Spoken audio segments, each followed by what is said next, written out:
Vous écoutez les podcasts du Chaglouton. Ici on parle marketing, engagement, éducation populaire et psychologie. Car tout ceci est lié.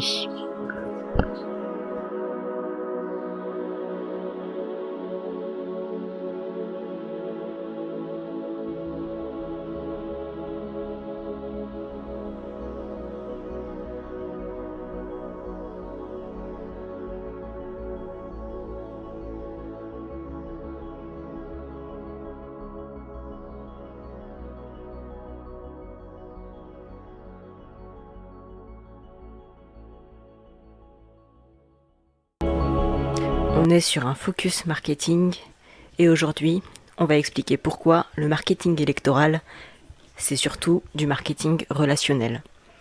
Oui, faire une campagne électorale, c'est à peu près la même stratégie que Sephora ou Yves Rocher, ça dépend chez qui vous allez.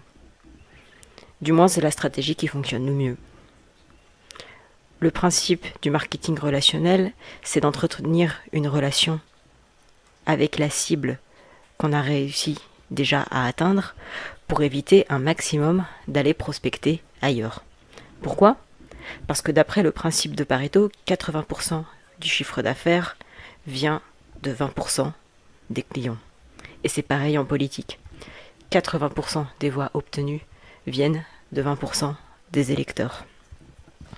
Aller voir ailleurs coûte donc plus cher que d'investir sur ce qu'on a déjà. Alors on mise tout sur la personnalisation, la qualité et la régularité des échanges. Et on veille à ce que sa cible se sente spéciale, privilégiée, surtout si elle s'engage.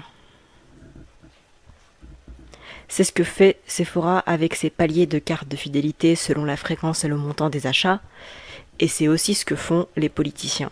Ils s'intéressent d'abord à ceux qui sont déjà acquis à leur cause. Ils les écoutent en priorité, ceux qui les suivent et ceux qui s'engagent dans leur campagne, de manière active, avant de chercher à convaincre d'autres électeurs. En effet, chercher à convaincre, à persuader une personne qui, à la base, n'est pas acquise, rapporte peu, mais coûte beaucoup d'énergie. C'est aussi pourquoi, en politique, il ne faut pas trop s'épuiser dans des débats. Les débats servent à convaincre les indécis, à condition qu'ils soient bien menés. Un débat mal mené peut coûter très cher et ne rien rapporter du tout.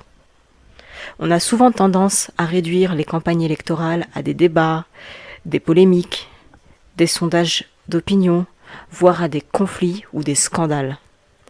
Mais ça, ce n'est que la partie visible de l'iceberg. Les élections demandent de la patience et de l'endurance, car elles se travaillent sur le long cours, et bien souvent en dehors des temps forts de campagne.